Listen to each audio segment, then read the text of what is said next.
When Valve released Left 4 Dead 2 only a year after the original, the question on everyone's minds was, why? This is Valve we're talking about, the same company that took 6 years to release the sequel to Half-Life and seemed to embody the concept of giving games as much time as they need to be ready, and not just pushing something out of the door every 12 months. The first game was so original and different, creating a completely new way of thinking about cooperative gameplay. Why would we want more of the same, and so soon? The answer Valve gave us basically amounted to, well, we weren't done with that idea yet. And with the benefit of hindsight, I think they were right. Left 4 Dead 2 keeps the same basic gameplay structure that worked so well in the original. 4 survivors must use teamwork to make their way across different zombie-infested environments to reach safety, all the while dodging special types of infected and trying not to dawdle too much in case the AI director decided to spawn a little, shall we call it, friendly encouragement. What the new game did differently was take all aspects of its predecessor and stuff them with more stuff. Instead of the fairly limited arsenal of 5 weapons plus a pistol from Left 4 Dead 1, players now had a huge choice of weapons to take with them, with at least 2 variants of each type, all with different strengths and weaknesses. Players can now choose to swap their pistol in favour of the more risky but incredibly satisfying melee weapons, which included a cricket bat and, of course, a chainsaw. The other tools available to the players received the same treatment, with old favourites like the medpack and pipe bomb joined by a defibrillator for reviving fallen comrades, a canister of boomerbile, and special ammo types. Of course, with all these new toys to play with, it would only be fair for the AI director to get an upgrade too.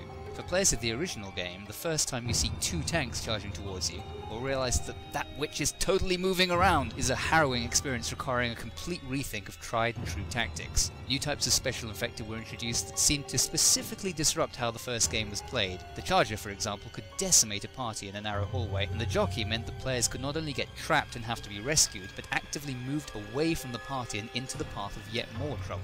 The third and final way in which Valve stepped things up for this game was the environments themselves. Whilst the maps from the first game were a bit anonymous and lacking character, setting the new game specifically in the Deep South meant that players got a chance to explore the swamps of the Louisiana Bayou, barricade themselves in a mansion in the middle of a plantation, and even make their way through a New Orleans, obviously making preparations for Mardi Gras before the infection hit. A lot more work went into fleshing out the survivors as well.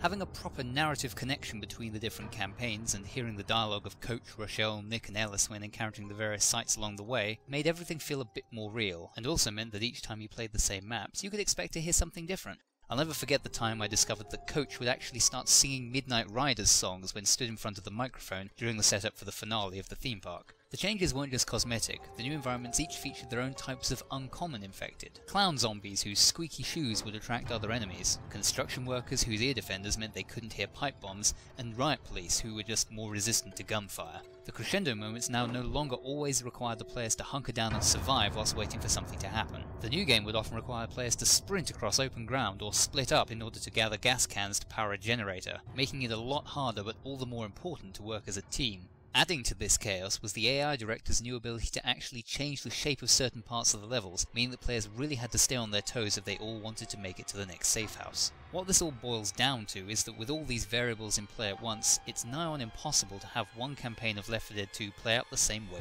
twice. The random elements from the first game were increased tenfold, meaning that those insane moments of fate and serendipity that you want to tell people about afterwards came along much more frequently. For people who played the first game to death, all this new stuff provided a breath of fresh air, whilst also providing an increased level of challenge.